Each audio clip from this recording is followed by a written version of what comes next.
Hola a todos, ¿qué tal? Estamos en una sección muy importante que es Resolviendo Dudas con Luis Castilleja. Una de las preguntas que me han hecho de manera reciente es de qué se trata el plan de calidad sobre el paciente, cuáles son sus componentes, de qué se trata, cada cuándo hay que hacerlo, qué debe de integrarlo. Entonces, con base en esto, bueno, pues hoy vamos a hablar de manera muy práctica, muy directa, cuáles son estos elementos que debemos de integrar en un plan de calidad y seguridad del paciente. Así que voy a compartirles prácticamente todo el escenario global que abarca este plan de calidad y seguridad del paciente. Muy bien, vamos a analizar primero, cuando hablamos de plan, hablamos y tiene un sentido hacia una parte estratégica, hacia una parte de definición de acciones. Entonces, hablar de un plan es hablar de acciones enfocadas a mejorar la calidad en la atención y sobre todo prevenir daños al paciente a través de los mecanismos y barreras de seguridad del paciente. Entonces, el plan de calidad es este instrumento por escrito que describe las diferentes acciones y estrategias que vamos a estar llevando a cabo durante un periodo que normalmente es anual y donde vamos a estar teniendo mediciones al menos integrales cada 6 meses. Lo más importante es poder ejecutar y poder revisar esto cada mes en el COCACEP, que es como lo llevo a cabo con mis hospitales. Entonces, vamos a ver de qué trata y hacia qué nos vamos a dirigir. Diseñar un plan de calidad implica considerar unos elementos que son considerados elementos base y otros que son las acciones a ejecutar. Quiero decir con esto que necesitamos allegarnos, hacernos, tener integrada la información, conocer perfectamente qué es lo que está sucediendo a medida de todo lo que podamos recabar, analizar, para poder identificar puntos de acción, barreras, estrategias dirigidas hacia estos puntos. Entonces, ¿qué quiero decir con esto? Que el diseño de un plan de calidad radica en la calidad y el nivel de información que tenemos para poder interpretar la situación que tiene la organización y a partir de ahí establecer acciones. ¿Cuál es el objetivo del plan de calidad, que también es llamado plan de mejora de la calidad de seguridad del paciente? Esto porque se conocía con los estándares internacionales como, en siglas en español, QPS. Este plan lo que establece es las directrices que una organización de salud habrá de seguir para mejorar las condiciones de atención de los pacientes. Eso es tiene por objetivo desarrollarse para que pueda generarse este instrumento que articule, es decir, que integre de manera sistémica y transversal a todos los servicios, tanto áreas administrativas como áreas clínicas, para poder consolidar y construir de manera importante una cultura de calidad, seguridad y de mejora continua. Esto es fundamental y esto es muy importante para la organización. Esto tiene que ir de la mano con sensibilización, con involucramiento del personal. Entonces, el objetivo es integrar todas esas acciones de manera transversal. El hecho de no hacerlas por escrito y no darlas a conocer, seguimos haciendo trabajos y actividades aisladas. Podemos encontrar que este plan que está establecido en México es un requisito dentro del eje 5 del modelo de certificación y estandarización de buenas prácticas en la atención de los servicios de salud, que es conocido por sus siglas como MOSEPAS. Este es el estándar número 1 de 25 del componente A, es decir, de manera estratégica está articulado como un documento fundamental y como un principio rector para las organizaciones de salud. Ahora es interesante considerar que hay dos enfoques. Uno proactivo, que es el que se va a anticipar y que ahorita lo vamos a comentar.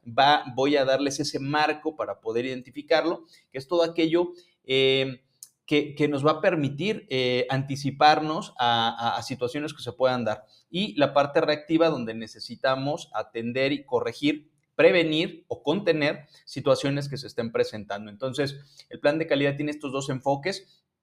Por un lado, busca establecer acciones para evitar y por otro lado son estrategias para saber manejar la situación, saber manejar las crisis cuando las cosas no salen bien. Pero bueno, finalmente es un tema de calidad. Hay 6 elementos esenciales mínimos que debemos de tener en un plan de calidad y seguridad del paciente.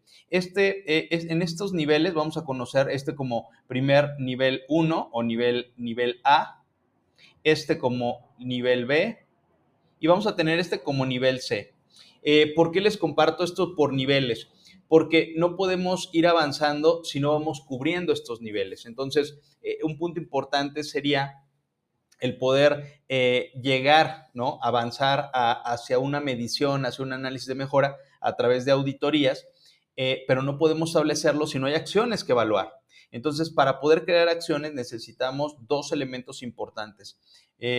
Primero, conocer la situación en temas de seguridad del paciente, y para eso todos ustedes tienen dentro de sus organizaciones de salud un sistema para notificar, registrar y poder integrar toda la información de los eventos adversos, sentinélico a cefalla. Este sistema de notificación, algunos todavía lo siguen manteniendo en papel, algunos hacen en electrónico, pero finalmente el punto importante es crear a través de toda esta información un análisis profundo de qué es lo que está sucediendo, cuáles son los patrones, cuáles son las tendencias, qué es lo que se repite más, cuáles son los tipos de problemas que tenemos, cuáles son las situaciones que están dañando a los pacientes, si es en medicación, si es en infecciones. Este nos va a dar un marco claro que nos vamos a llevar al segundo elemento, que es la evaluación integral de riesgos y problemas. Hablar de riesgos es de situaciones que se pueden presentar y de presentarse serían sumamente lamentables y podrían afectar las condiciones de atención de los pacientes, pero también de las personas, es decir, de los colaboradores, de los proveedores, de la institución en general. Entonces, es un marco mucho más amplio. Hacer una evaluación integral, no solo clínica, administrativa, operativa e incluso directiva, considerando a todas las partes interesadas, desde aspectos gubernamentales, regulatorios, normativos, aspectos para prevenir accidentes de trabajo. Es decir, es una visión completa, total, donde nos va a permitir identificar cuáles son esos riesgos, cuál es esa posibilidad o probabilidad que sucedan. Pero también tenemos, por otro lado, algo que denominan problemas. Los problemas son actos y hechos que han sucedido, que ya se presentaron y que más allá de establecer, por supuesto, su prevención al futuro, es poder analizar qué fue lo que no funcionó bien ahí, es decir, qué fue lo que falló, pero nos permite aprender con base en lo sucedido y eso crea una cultura de confianza. No hay que afectar, no hay que ir directamente hacia la persona, hay que ir al sistema para poder entender por qué suceden las cosas. Para eso hay diferentes herramientas, pero más allá de este punto es, yo necesito saber cuál es la situación que guarda mi organización en temas de seguridad del paciente y por otro lado, hacer un análisis integral absoluto de todos los posibles riesgos, pero como tanto no puedes tenerlos y atacar todos al mismo tiempo. Esto va a evaluar si probabilidad contra impacto y esto nos va a desencadenar en una situación donde vamos a poder conocer cuáles son aquellos riesgos que tienen mayor probabilidad de que sucedan. Y el gran problema de que sucedan es que podrían ser críticos o catastróficos. Hay una literatura que la hizo, bueno, en este caso es la UNE, porque es una norma europea, es una norma española, que es la 179.003. Su versión más actualizada es la 2013, y la cual aborda dentro de sus tableros una medición de 5x5. Es decir, el número más alto para considerar debería ser 25 y en alguno de las dos variables, un 4 sería 20, es decir, aquellas situaciones que sean 20, 25 hay que atenderlas, hay que trabajarlas, hay que integrar un equipo multidisciplinario para poder analizar y establecer barreras. Pero aquí viene la parte interesante, ¿por qué hacemos una evaluación integral y por qué es importante en un plan de calidad? No podemos establecer acciones ni directrices, ir a la izquierda o ir hacia la derecha, si no tenemos elementos e información que nos permitan tener claridad hacia dónde debemos atender la raíz de los problemas o el enfoque principal. Entonces, si bien he dicho que el plan de calidad es un marco, es una directriz que hemos de seguir para poder mejorar las condiciones de atención, necesitamos conocer cómo nos encontramos ahora, en qué estamos fallando y en qué podríamos fallar. Y a partir de ahí viene el nivel B, que es establecer, por un lado, aquellos procesos de atención médica que tienen variabilidad, es decir, que no se realizan de la misma forma en turnos, por áreas, y esto lo que hace es abre la posibilidad, cuando hay variabilidad, abre la posibilidad al error. Entonces necesitamos estandarizar para poder disminuir al máximo la probabilidad de que no se ejecuten las prácticas médicas más avanzadas, es decir, apoyarnos en protocolos de atención, en programas nacionales de atención médica, en guías de práctica clínica, en fin. Es decir, estos protocolos nos establecen algunos de los algoritmos que vamos a poder establecer cómo atender al paciente con base en signos y síntomas, en condiciones, en todo esto que estamos contemplando con ellos.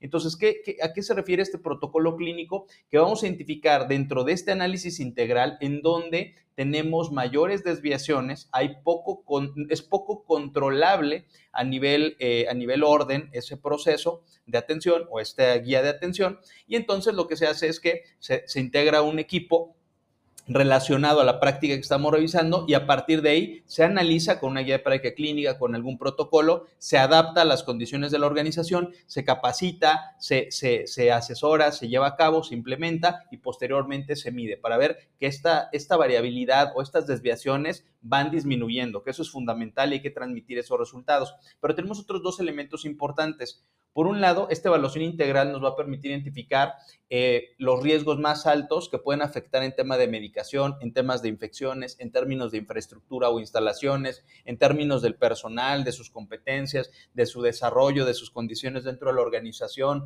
Nos va a permitir conocer los procesos clínicos, operativos, es decir, todos estos pequeños puntos dentro de los sistemas más críticos en seguridad del paciente nos van a llevar a, por ejemplo, a priorizar seguridad en la prescripción, priorizar seguridad en la preparación, priorizar prevención y control de infecciones en sitio quirúrgico. Dependiendo de eso, nosotros vamos a establecer barreras de seguridad del paciente adicionales que vamos a incorporar a los procesos y que vamos a establecer dos tipos de indicadores, uno de proceso y otro de resultado. El de proceso nos va a permitir evaluar a través de la observación cómo se están aplicando estas herramientas, cómo están aplicando estas estrategias, estas barreras, estas acciones de seguridad. Pero la parte de indicador de resultado va a medir el cumplimiento. Eso puede ser a través de los expedientes, a través de bitácoras de información que pueda sustentar lo que sucedió. Es decir, podemos establecer, por ejemplo, si el riesgo salió aquí alto, por ejemplo, de riesgo de generar un evento centinela o una situación catastrófica por la administración de medicamentos de alto riesgo. A lo mejor podemos hablar de una dosis incorrecta de medicamentos de alto riesgo en pacientes que están en hospitalización en fines de semana. Entonces estableceremos barreras adicionales, sólidas, contundentes, para prevenir que se presenten esos errores en la administración de los medicamentos de alto riesgo, ¿no? Garantizando, no solo a través de la doble verificación, integrando otra variable adicional para que podamos asegurar que en fines de semana se sigan los protocolos. Ese seguimiento de protocolos es el que nos va a llevar a crear esto que se llama seguimiento, que son indicadores. Normalmente los conocen como indicadores de mejora o indicadores QPS o indicadores que nacen de las necesidades de la información que se ha analizado, que se ha estudiado. Entonces lo que hace es enfocar hacia donde están los problemas, establecer barreras para prevenirlos y entonces lo más importante es medirlos. ¿Para qué? Porque si medimos un apego, un cumplimiento alto, reduce la probabilidad de que eso se presente. Y eso finalmente es seguridad del paciente. Y por último, el tercer elemento del componente B de este plan es establecer algún servicio o algún proceso de alto riesgo. ¿Qué quiere decir con alto riesgo? Que puede puede afectar de manera muy fuerte al paciente, desde un daño, una prolongación de la estancia, puede ser incluso un evento centinela, situaciones que afecten a un órgano o sistema, en fin. ¿Qué se hace? Se identifican procesos que si no los controlas, por ejemplo, la atención a una paciente obstétrica, puede ser incluso alguna situación en particular en el manejo de algún grupo de paciente. ¿Qué necesitamos establecer? Esto es importante, no es un proceso administrativo, tiene que ser un proceso clínico. Identificas eso, hay que recordar que los procesos van a tener desde el arribo o el ingreso del paciente, el desarrollo de la atención, que también lo podemos considerar con los ciclos, por ejemplo, PHSA, y decir, planear, hacer, estudiar y actuar, pero podemos entender que este proceso en alguna de esas 4 etapas puede tener una situación donde puede afectar al paciente. Por ejemplo, al inicio, cuando recibimos al paciente, cuando brindamos la atención o posterior a la atención, que puede ser en el monitoreo, en un área de recuperación. Entonces hay que analizar cuál de sus componentes es el más crítico.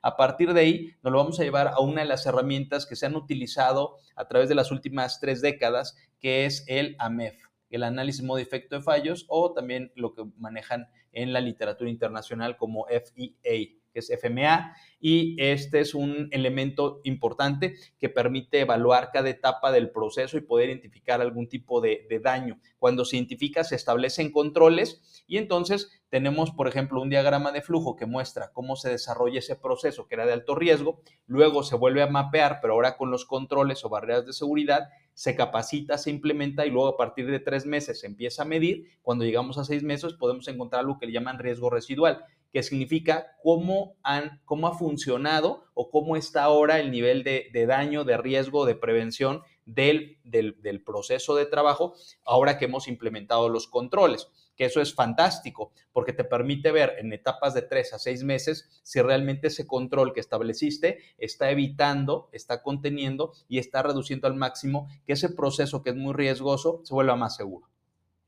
Ahora, esa es la parte de desarrollo del plan de calidad. Pero un plan de calidad no puede funcionar si no se está midiendo, si no se le da seguimiento. Y para eso tenemos el último componente que es la auditoría.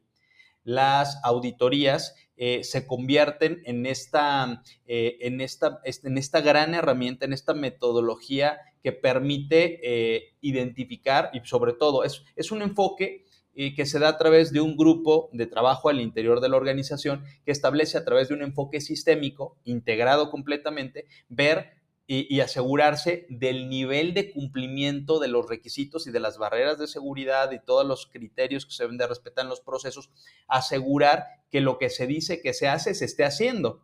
Entonces se establece todo un equipo, un líder, un equipo de trabajo que sale a través de revisión técnica, que es revisión documental, a través de observaciones, a través de entrevista con el personal, empieza a hacer un levantamiento de información que finalmente recae en un informe y este informe es la entrada para construir acciones de mejora. Entonces, estos 6 elementos son los que constituyen de manera definitiva el plan de calidad y seguridad del paciente. Hay otras vertientes que podemos trabajar con mucho gusto. Posteriormente les voy a comentar cuáles se pueden ir ahí. Los importantes es empezar a establecer esquemas dentro del plan de calidad y seguridad del paciente, un enfoque hacia la atención central en la persona, donde podamos ver no solo la atención compasiva y humanizada, sino también la experiencia en la atención del paciente, integrando indicadores específicos que permitan medir y evaluar estas condiciones. Entonces, los elementos que constituyen un plan de calidad son 6,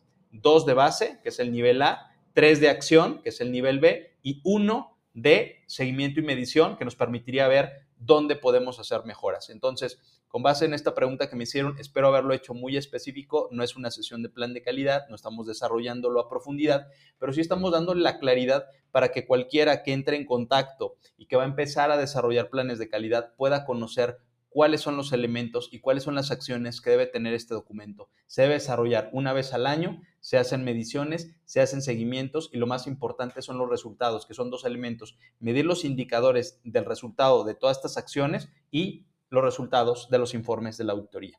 Yo soy Luis Castilleja, es un placer poder compartir con ustedes. Si buscan calidad, saben dónde encontrarme. Les mando un fuerte abrazo. Éxito.